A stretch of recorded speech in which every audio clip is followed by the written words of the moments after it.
Hi everyone on Facebook, it's Steve Barrett here, Editor-in-Chief of PRWeek. I'm just about to film our weekly podcast with a great guest this week. We've got Jack Martin, who's Global Chairman and CEO of Hill+Knowlton. Jack, welcome to the show. Thank you, happy to be here. Yeah, great to have you here. Been a long time getting you on the show, but really glad to have you on. And we've got Frank Washkuch, who's our news guru, I think we call him.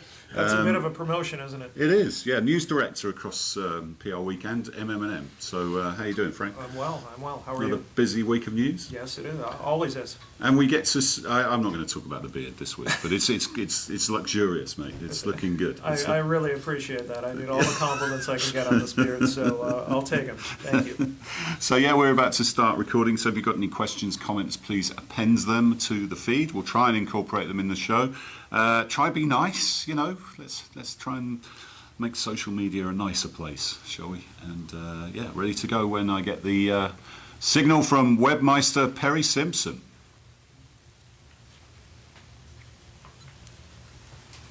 Hello and welcome to the PRWeek's regular weekly roundup of everything that matters in the worlds of PR and communications. My name's Steve Barrett. I'm the Editor-in-Chief of PRWeek, going to guide you through the next 15, 20, 25 minutes of discussion with our excellent guest this week, which is Jack Martin, who's Global Chairman and CEO of Hill+Knowlton Strategies. Jack, welcome to the show. Thank you, happy to be here. Yes, great Thanks to have for you asking here me. in New York from Texas, where you're based, but obviously as Global Chairman you're on a plane most of the time. Frank Washkuch, News Director, PRWeek and MM&M. How are you? Good. You didn't recognize me. I nearly, well, it's the beard, mate. The podcast listeners don't get the full benefit. If you really want the full luxurious benefit of the beard, watch on Facebook. But yeah, good to have you on board, Frank. Thank you. Another busy week in Newsland, and yeah, we've got the IBM result. We're going to talk about that. A great win for Weber, and obviously Ketchum and Tex 100 were the incumbents on that. They were kicked out in the first part, and we'll talk about Sir Martin Sorrell. He was making his first public appearance since he resigned from, well, left WPP, shall we say, and that was in New York, and we had a reporter there, Thomas Moore, so we'll tell you about that. Rudy Giuliani making some waves in the media, and you know, interesting comments, interesting take, and that has reverberated for a few days, so we'll talk about that. And then another interesting account, the BP account. WPP has kind of consolidated its hold on that globally with Team Energy, and we'll talk about that and horizontality and whether that will survive post Sir Martin. Obviously that was one of his big things at WPP. But let's start with you, Jack. Leader of Hill+Knowlton Strategies, really storied name in PR. Once at one time was the biggest agency in the world, and I think it's fair to say you had like the rest of the big agencies, it was a tough year last year, wasn't it? But you came out flat. Did pretty well in Europe and the UK especially. Right. Tell us how the year was and what were the sort of trends that shaped it. Well, we had some really interesting developments over the course of the year. We had good results in Europe and what we call the EMEA region, also in our London office, and APAC was also, the Asia Pacific area was a little better than I expected. So last year being such a tough year for PR firms, I was happy with our results of coming in the way we did. I wasn't ecstatic about the results, but I was happy about it and thought we saw some real product of our hard work in creating some new offers around the world. Yeah, so your global revenue is around 390 million, and in US is about 147, rough down about 3%. What US I think was tougher across the board for all the big firms, but it's the biggest market, so it's obviously the one we pay most attention to. Right. What were the challenges in the US, and what do you think is going to happen this year? Is it going to be another year like that, or is it going to turn around a bit? Well, we've had Hill+Knowlton. When I came around 7 years ago, was struggling to keep its standing in the U.S. They'd had a few years of I think, poor results, and I think that it really, people lost sight of the wonderful attributes of Hill+Knowlton. So we've tried over the last few years to really focus on the U.S. I think last year we began to see some real solid results. As you know, our SJR unit, which we purchased 4 years ago, is predominantly started in the U.S. They're doing work all over the world now, but we appointed the head of SJR, Alex Judkowitz, to be the CEO of the U.S. The CEO of the U.S., and we appointed Aaron Gentry, a veteran public strategies Hill+Knowlton employee, to be the CEO. And they've really done a good job of heading things in the right direction, and I'm very confident about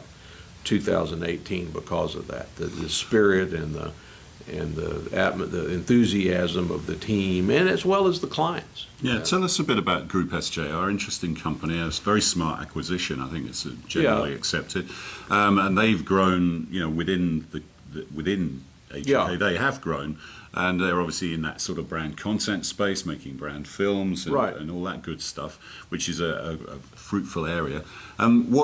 How do you sort of spread that love, if you like, throughout the rest of the organization? I notice you still kind of go to market as Group SJR or SJR, although I guess sometimes they would go in as an H&K team, and maybe sometimes H&K would go in with SJR. How are you going to move that forward? Because as you said, it's 4 or 5 years since you bought it now. It's 4 years, and it's been a great acquisition. We've had several great acquisitions. We also bought a company in Brazil called IDL. And we created a creative center in our London office. So there's 4 or 5 things like that are critical. SJR is wonderful. It's been a great addition.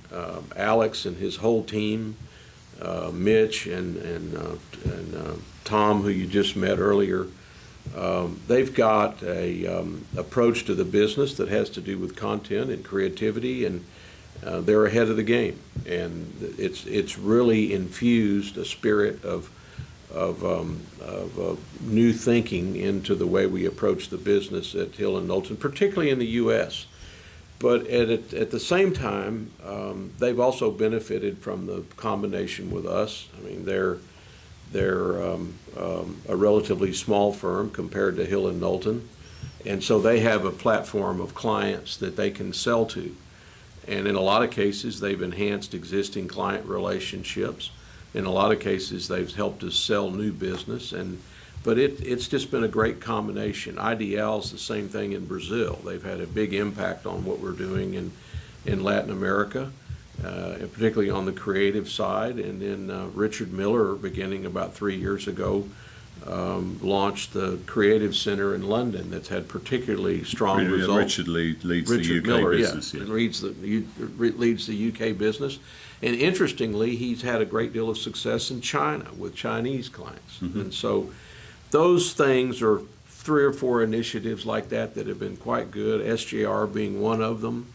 But it's sort of like, I've got 3 children, and I want to brag on all 3 of them whenever you ask me about one of them. And so I'm very proud of the whole team at Hill+Knowlton. We've got a great group of people, and they have really worked hard in the last couple of years to take a hard look at a future.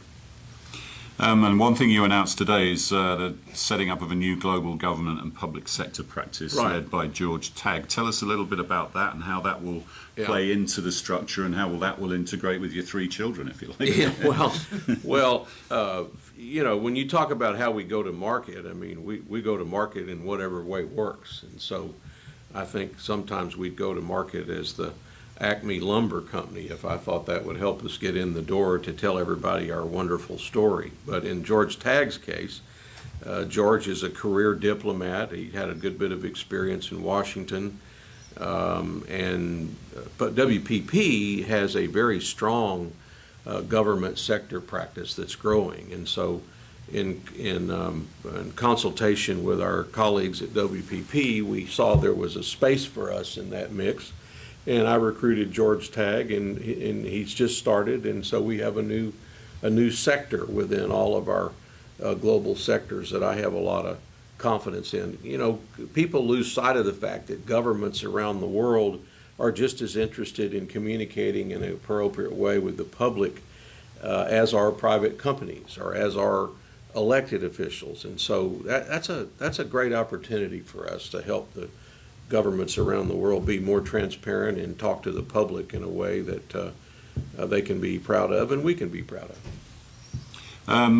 That is an interesting area of business, isn't it? And Yeah. we've seen clients like Egypt, or Right. where Weber decided to stop working with them. APCO worked with them for a bit. Now they've stopped. How will you decide what sort of countries to work with on that basis? And how will you make those decisions? We take it on a case-by-case basis. Our employees are all very actively involved in those decisions. We have a great group of clients around the world, but we try to make sure that when we get engaged with any client, and including governments, that it's consistent with our own goals and values. And more importantly, a company like Hill+Knowlton, the only assets you have are its employees.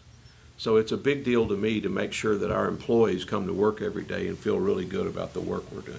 So if they don't want to, if they feel uncomfortable as a group, say working with a particular client, that would play into your decision on whether to pitch for or even work on a piece of business. Yeah. No, just to be clear, that's not lobbying work that this new group is No, doing. no, it's not. No. We have a lobby shop in Washington, Wexler Walker, that does a very good job of that, and we have a political grassroots shop in Dewey Square, and but this is not lobbying. Okay.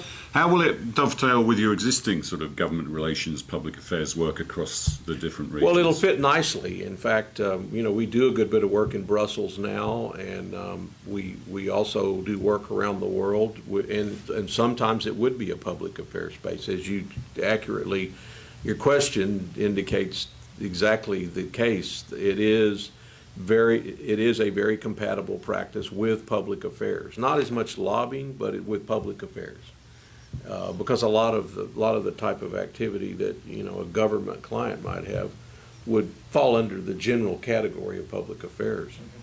So just finally, Jack, H&K is an iconic name. It's one of the great sort of names in PR. Yeah. It was the biggest firm in the world.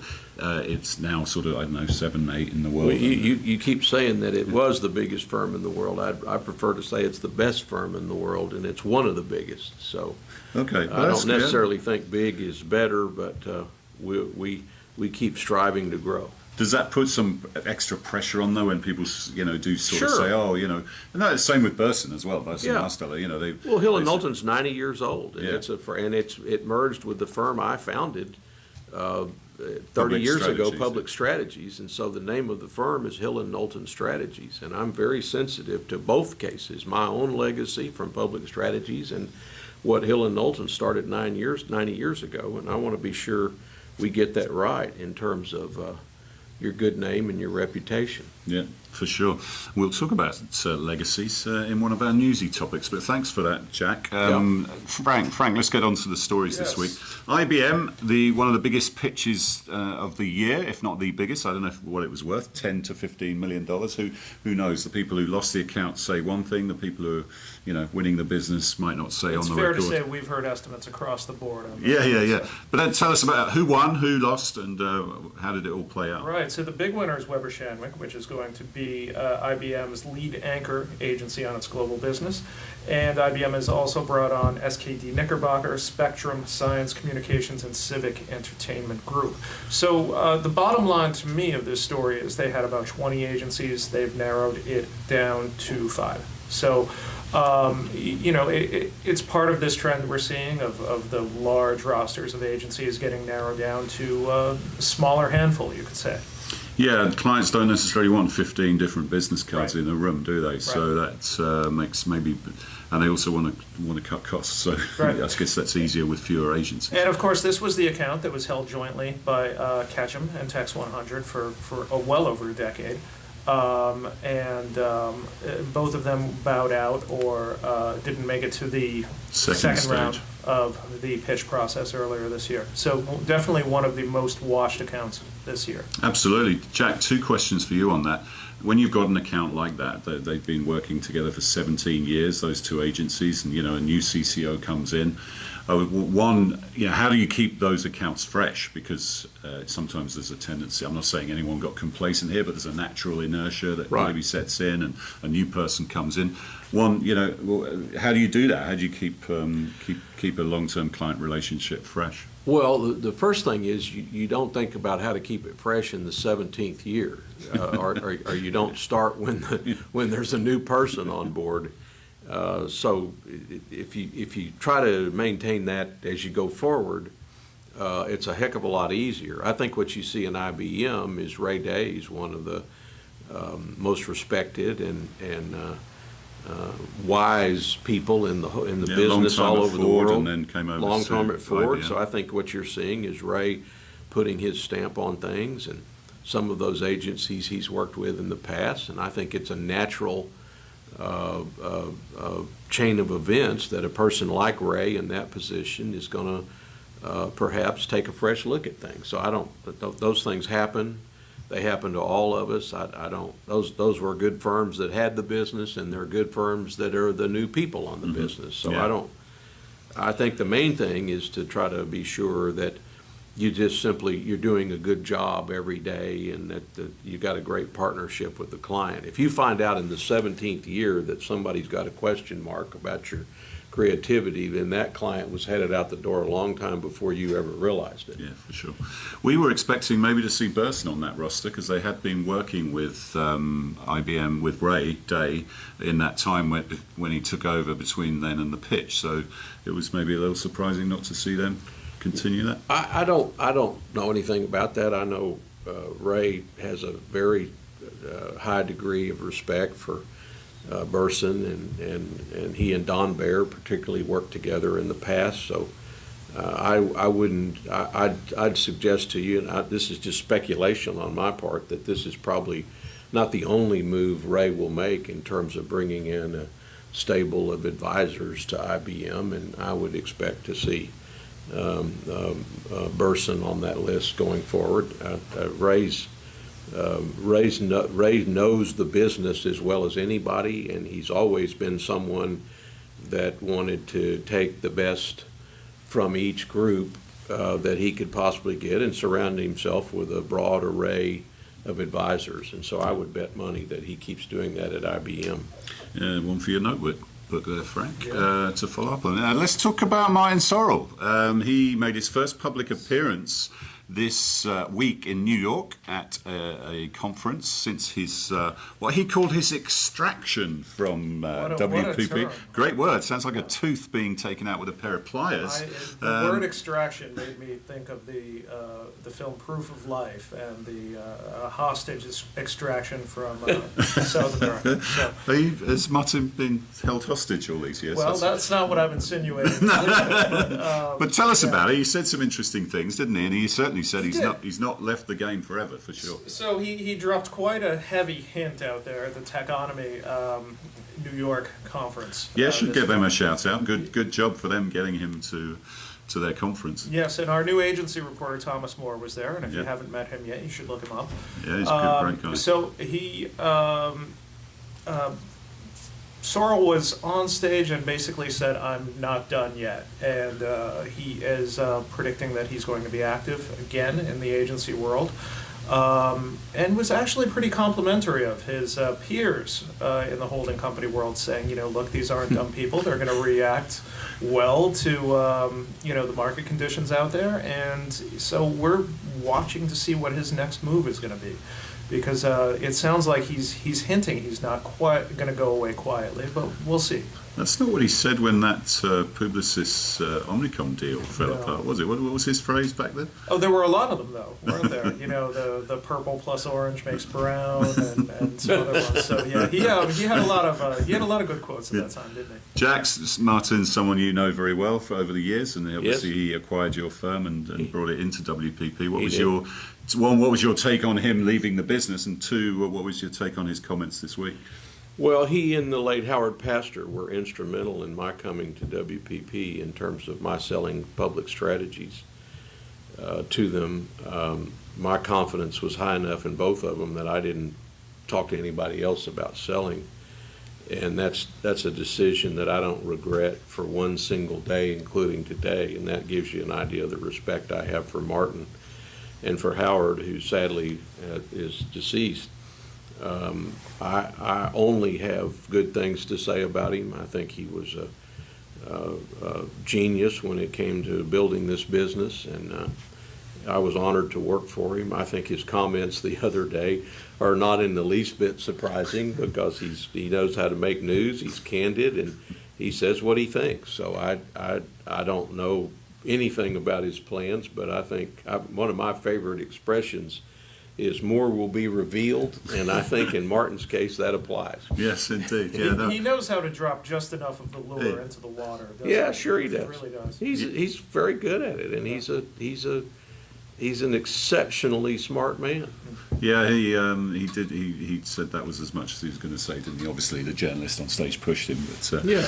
I mean, he was great for us as in the media. You know, that's why we liked him, because he would respond, he engaged, and frankly, the other holding company leaders don't and didn't. And it's I think the industry needs more of that. This is an industry that needs to explain itself and not to mention the fact that if you asked him, you were probably going to get a good quote out of them too. Within 20 minutes for good copy. Yeah. So do you agree with that, Jack? I mean, this industry with needs to communicate more. The whole marketing services industry, I'm talking, not just PR. It needs to communicate more to the city, to analysts, even to the public about what it does and the value of what it does, because people have certain set impressions of it, whether it's PR people as spinners or advertising people as, soap sales, door-to-door salesmen, and he was selling this to the financial community, but he was also just a global figure in the media that explained what we did, or what you guys do. So the question is, do I agree with that?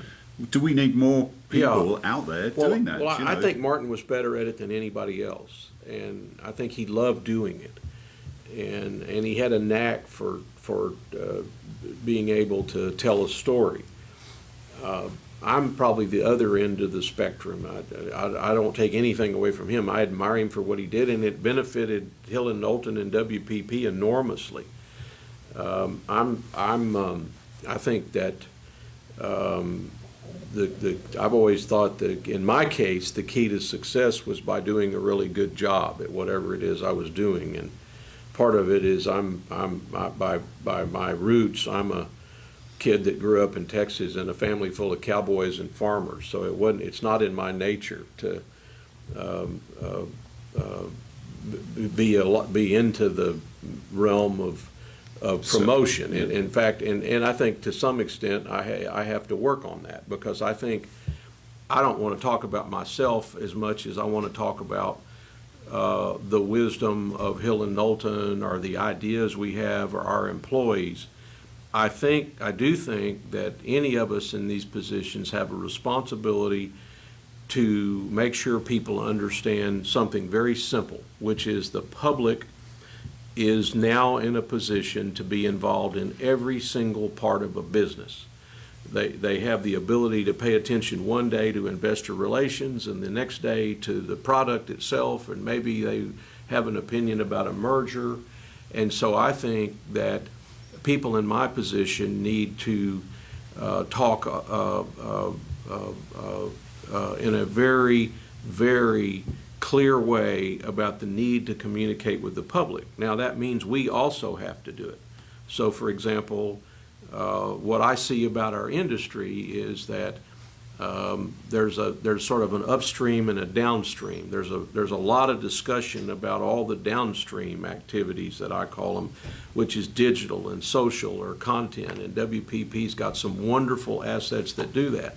But I think going forward, a key is going to be in our business that people like me and others in all of these business, we also have to pay attention to the fact that upstream is the C-suite, and it's the board, and it's the decision makers and the stockholders. And I think we have to do an even better job of telling them that what we can offer is wisdom about the public, because at the end of the day, the public's driving the future of these companies more than they ever have. So when we show up, we have to also make sure they understand that we're offering up some wisdom about how to interact with that public, just like a law firm might talk about the the law, or bankers might talk about finance, or McKinsey might come in, or Bain, and say, here's how to organize the company.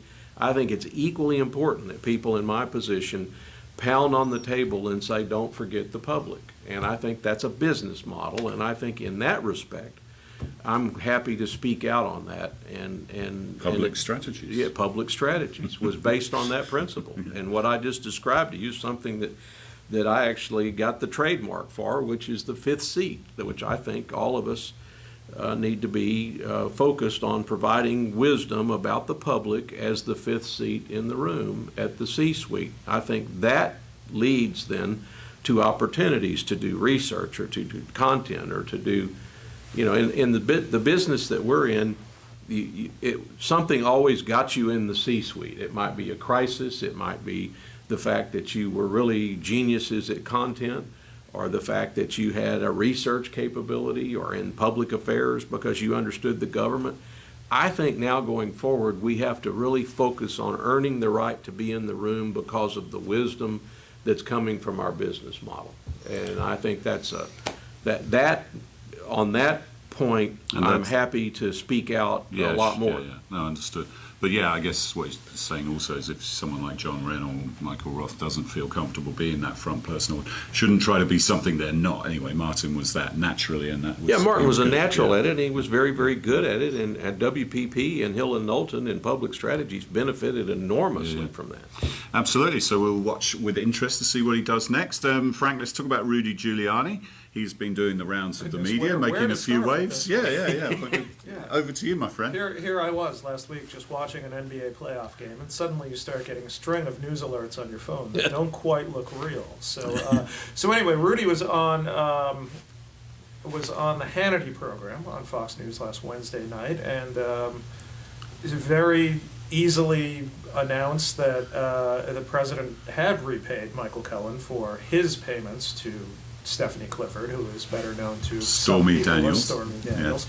And so that had gone against the president's comments and lawyer comments and a lot of other public statements going back months. So that was a head turner to begin with, and then he immediately tried to rectify the situation the next day, and was back on TV, and then kind of made more of a mess throughout the weekend as he sort of went in circles about it. So we talked to a few folks from Crisis Communications and with political backgrounds this week who really could not make heads or tails of any kind of strategy he might have been employing at all. So, real head scratcher. Yeah, Jack, I mean, you were involved in politics for many years. I mean, presumably the president knew that Giuliani was going to be doing these media appearances, and presumably they'd had some sort of conversation about what he was going to say. What did you make of it? And from a strategy point of view, where did he go wrong, and how can you sort of fix that sort of thing? Well, I didn't make much of it, and I think you can overanalyze these things. I mean, the whole thing to me, the whole discussion seems kind of silly. I don't think there's a lot of strategy involved in this. If you take the combination of Donald Trump and Rudy Giuliani and you put them in the same sentence, and you say one of them is the president and the other one's going to be his lawyer, and we're going to go on a talk show. I mean, what would you think is going to happen? What could go wrong? Yeah, what could go wrong? Well, I'm not even saying that. I'm not even sure that it wasn't a strategy, but I think that what we're now dealing with, if you think about it, is there's just complete chaos around the whole subject. And I remember back in my political campaign days when you had something that was a little touchy or you were on the defensive about, one of the options was to create so much chaos around it that it really wasn't clear to anybody what was going on. And they have succeeded in doing that. I don't know if it was intentional or not, but if I were them, I'd take credit for it. The dynamic was fascinating, wasn't it? Where he blurted this out to Hannity, and Hannity gave him ample opportunities to walk it back, and he had no interest in doing it. No. It was fun to watch in a way. I would have liked to have heard the phone calls between, because both good friends of the president. But that was a good point, Jack, about the murky waters. So it certainly has. That's a strategy in itself. Yeah, nice one. Finally, let's talk a little bit about horizontality. BP has kind of consolidated its relationship with WPP, its global relationship, and Jeff Morrell the head of comms was quite involved with that, Yes. which is kind of interesting to see. Yeah. And it's a WPP team energy, and it speaks to this horizontality. Firstly, Frank, just tell us what happened, and then Jack, love to get your Yes, take on horizontality lives, evidently. So, Well, yeah, for the Team time Energy is going to be formed from WPP agencies that include VML, Ogilvy, Mindshare, Gray, Essence, Social Labs, and Landor. On the PR side, BP has worked with Ogilvy for a number of years, which of course is a WPP firm, and they've also worked with Brunswick, which is not a WPP firm, but we've been told that They're they're gonna going to continue continue, yeah. working with Brunswick. So that account should not be in danger. So an interesting move to bring people in from all those different agencies as part of a WPP team. Yeah, Jack, Ogilvy, obviously a different company, but part of the same holding Yeah, company, sure. and has all those constituent parts within it, and last year decided to just go in as one Ogilvy and get rid of the individual discipline categories. You could say this is a victory for that strategy, and Michael Froelich in Europe, kind of now the PR guy, now leads the whole UK business. But it's this whole concept of horizontality that Martin Sorrell tried to foster throughout the company. Wasn't always everyone's cup of tea, either within or without the company. What's your take on that? Will horizontality survive post Sir Martin Sorrell? Well, first of all, Jeff Rell is a friend of mine, and in fact, I tried to recruit him to come to work for Hill+Knowlton, but BP won out. And so I have a lot of confidence in his judgment. We're not involved in that, but I think that he made some really good decisions about The former way, journalist, of course, broadcast journalist. Yeah, the way he put Yeah. all that together, I think was wise, and it looks like he has a strategy. Horizontality, don't confuse horizontality, the phrase, with the substance of what's really going on. The substance, what's really going on, is that WPP is a wonderful collection of talent, and it's in all different brands all across the world, and everybody has different skill sets. And so when a client has the opportunity to pull those together on one team, increasingly my observation is they want to. And so it would be foolish for me to say to somebody that you'll only expect to get talent at Hill+Knowlton when I look across the room to the other WPP companies and see the wisdom and the brilliance that's there. Now, that's not going to change. Martin had a phrase, horizontality, which worked, and everybody seemed to understand it. Whether we use that phrase or not going forward is not up to me, but I think that we will continue, and in fact, I think you'll see more collaboration among the verticals to come together for these large client opportunities, and I think it's good for the client. It's also good for us, because every time we're on one of these client teams, the Hill+Knowlton people, including me, come back and we learn something. Yeah. Okay, interesting. So it probably will survive in some form or fashion, although it might not be called that, Well, I don't know. That's not up to me. I still call it that. Do you want to give us a punt on who's going to be leading WPP? No, that's way above my pay grade. Is it? I don't have any come idea. on, But I Jack. will say, I don't know, and I doubt I will be consulted, but I will say that I have enormous respect for Mark Reed and Andrew Scott. I think that we have a lot of employees all over the world, and I think they're the example of the best, and I think people ought to think about that long and hard as they think about the future of WPP, because I'm very proud to be associated with both of them, along with the other 200,000 employees, and that means a lot to me that from within our midst somebody comes up. Now, whether they want the job permanently, I don't know. Whether the wisdom of the board will be that that's what they want to do, that's their call. I'm going to just focus on running Hill+Knowlton.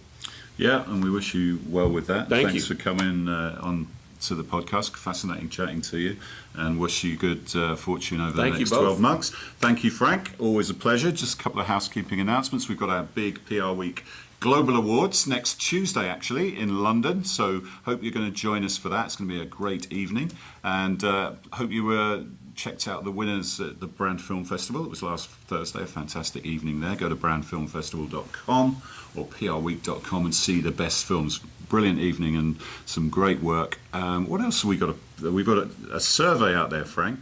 Yes. There's a couple of days left to take the Bellwether Bellwether survey. It's the survey. biggest, best survey of the PR industry. Cannot be beaten. We've already got more respondents to that than any other similar survey, and we just want to top that up with a few more. Fantastic. We'll have a few things to talk about at Cannes for that, but the main results will be out in the fall. And we've just launched the Diversity Distinction in PR Awards. That's what I was searching this for. year. Yeah. They are Great. open for nominations.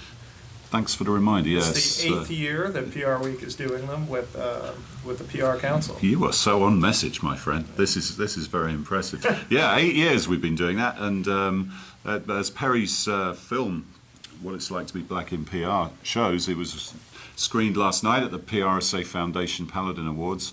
There's still a lot of work to go, but to be done in that respect. But we do want to celebrate the great initiatives, so make sure you get those in and interact with that in partnership with the PR Council. We've got our conference in the US in Chicago on October the 18th. It's going to be a great event, already getting a lot of buzz for that. But I think that's all we got time for this week. We'll see you next time on the PR Week.